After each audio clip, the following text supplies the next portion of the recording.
Howdy folks, you're watching Deuce, and the prices they're asking for Glock 17 magazines from the factory, it's just too dang high. Actually, no, they are reasonably priced, especially with the technology that's embedded in a Glock magazine.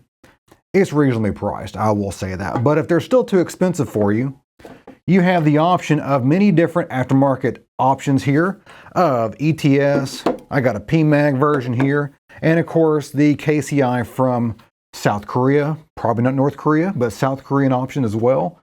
And they all work very, very well. But what if either you couldn't get a hold of these, or you just wanted to make them super, super cheap?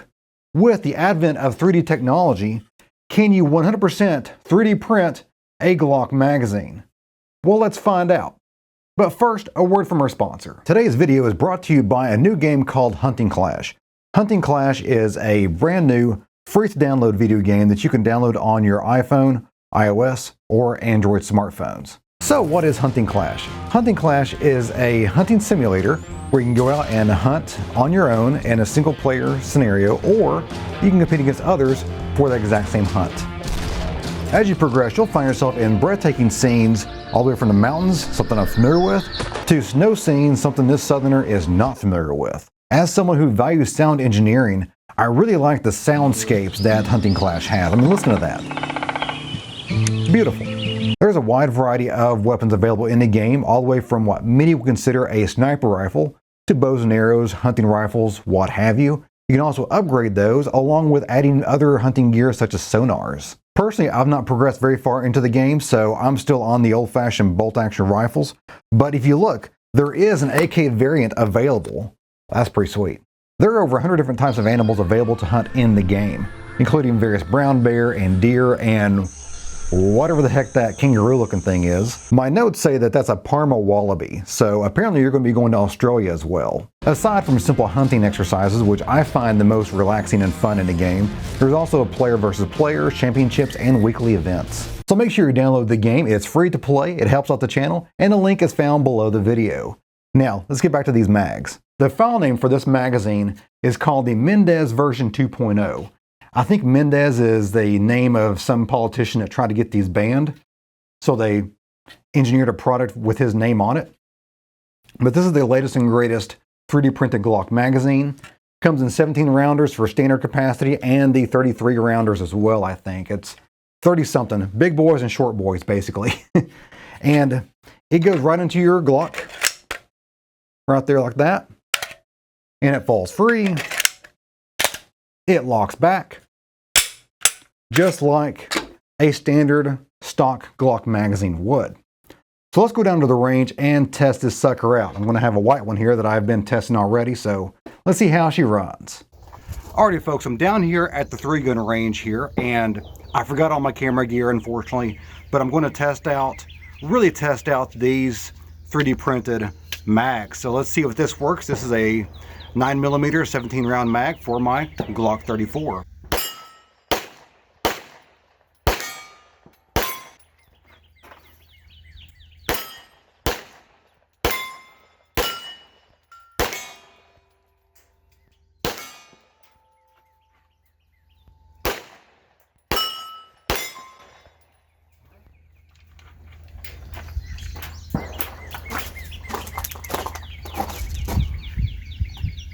She locked back and emptied all the rounds.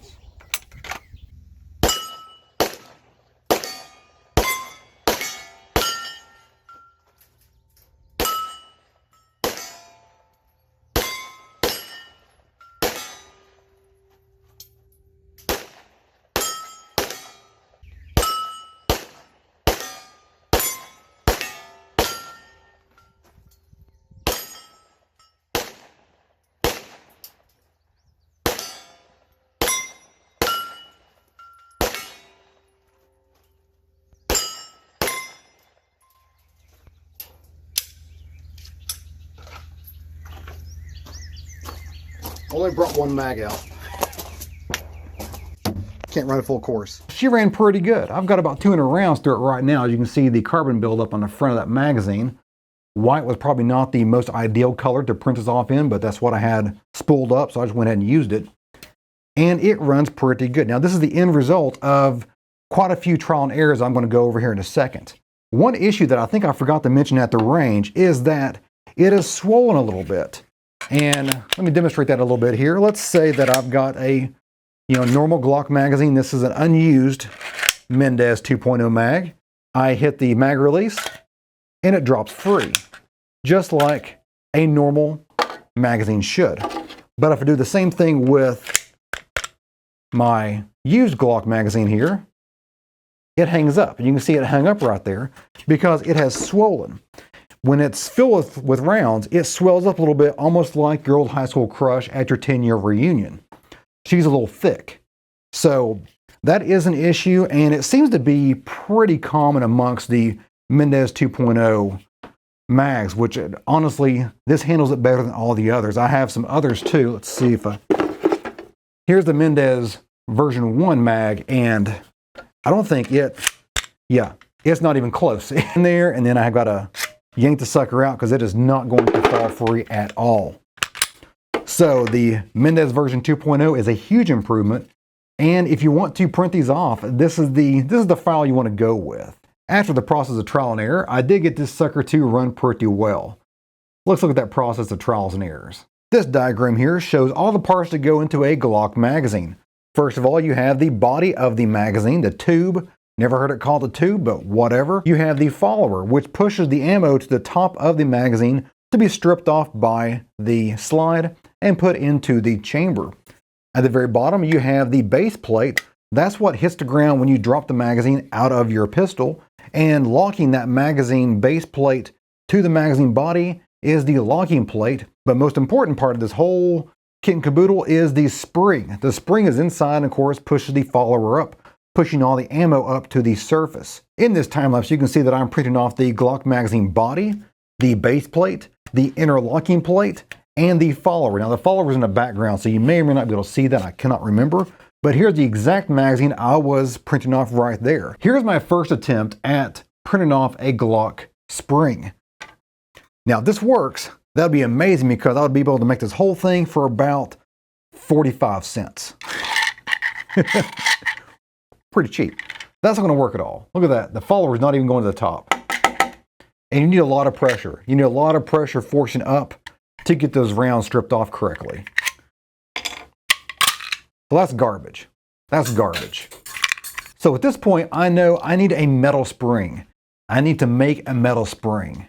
After some Googling online, I found out that you can download a jig and print a jig that makes a Glock 17 magazine spring out of piano wire. Well, that was a bunch of wasted time and energy right there, but I am just not going to spend that much time trying to make a Glock spring work.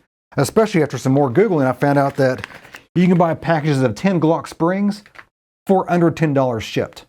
So just Google around and you can find these too. They're not hard to find.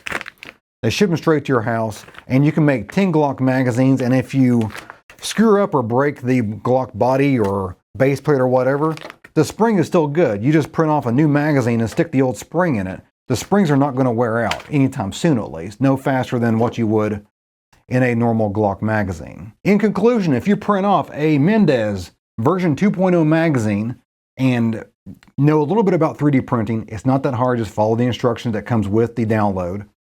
If you do that and you use a store-bought magazine spring, you're going to get quite a few rounds out of this. I have over 200 rounds through this Mendez magazine right here. Now, will this wear out? Of course it will, because it has plastic feed lips. I have been told by people that they get over 1,000 rounds per magazine.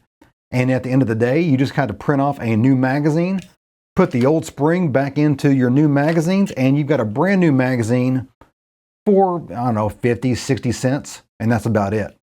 Well, guys, that's it for me today. Hope you enjoyed it. Make sure you check out today's sponsor, Hunting Clash. It's free to download, it's free to play, and it's available on both your iOS, your iPhone, or your Android-style devices. So your cell phones in general, you can play this on there, which is pretty cool because it's portable. If you have any comments, questions, or show ideas, leave that in the comment box of the video. I try to get as many as possible, and as always, you guys have a great day. See ya.